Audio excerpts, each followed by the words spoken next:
এইমাত্র বিশ্বজয়ী হাফেজ তাকরিমকে নিয়ে সকলের সামনে এগিয়ে বললেন বাংলা সিনেমার জনপ্রিয় নায়িকা অপু বিশ্বাস। বিস্তারিত জানতে এক্ষুনি আমাদের চ্যানেলটি সাবস্ক্রাইব করে ভিডিওটি দেখতে থাকুন।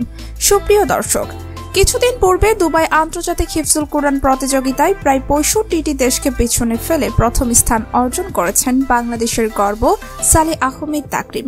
আরবের দেশ দুবাইয়ে অনুষ্ঠিত ২৬তম আন্তর্জাতিক হিফজুল কোরআন প্রতিযোগিতায় প্রথম হয়েছেন বাংলাদেশের হাফেজ সালেহ আহমেদ তাকরিম। বাংলাদেশ ইসলামিক ফাউন্ডেশনের আয়োজনে নির্বাচনী পরীক্ষায় একদল বিজ্ঞ বিচারকের রায়ে বাংলাদেশের একমাত্র প্রতিনিধি নির্বাচিত হন তাকরিম, যা এর আগেও প্রমাণ দিয়েছে তাকরিম। গত বছর ২২ মার্চ ইরানের রাজধানী তেহরানের আন্দিশা মিলনায়তনে অনুষ্ঠিত ৩৮তম আন্তর্জাতিক হিফজুল কোরআন প্রতিযোগিতায় প্রথম স্থান অর্জন করেছিলেন তাকরিম। বিশ্বজয়ী হাফেজ সালেহ আহমেদ তাকরিম ঢাকার মার্কাজু ফয়জুল কোরআন আল ইসলামী মাদ্রাসার শিক্ষার্থী।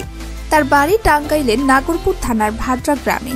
তাকরিমের এমন সাফল্যে তার গ্রামবাসী সহ সারা বাংলাদেশের সকল মানুষ দারুণ আনন্দিত।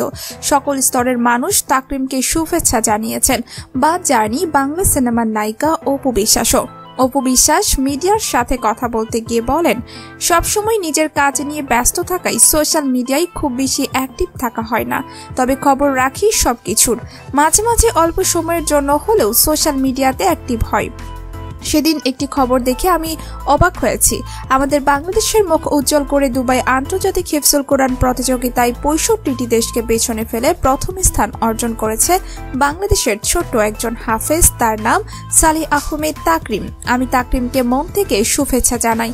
আমি তার সুন্দর ভবিষ্যৎ কামনা করি, সে যেন জীবনে আরও বেশি সফলতা অর্জন করতে পারে।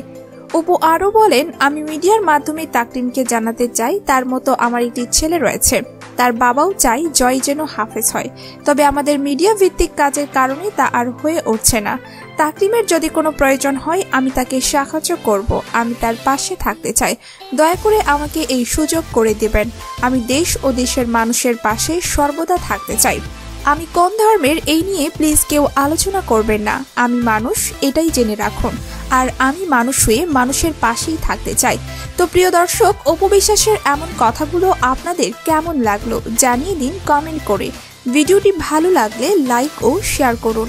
আমাদের চ্যানেলে প্রথমবারের মতো হলে এক্ষুনি সাবস্ক্রাইব করুন। ধন্যবাদ সবাইকে।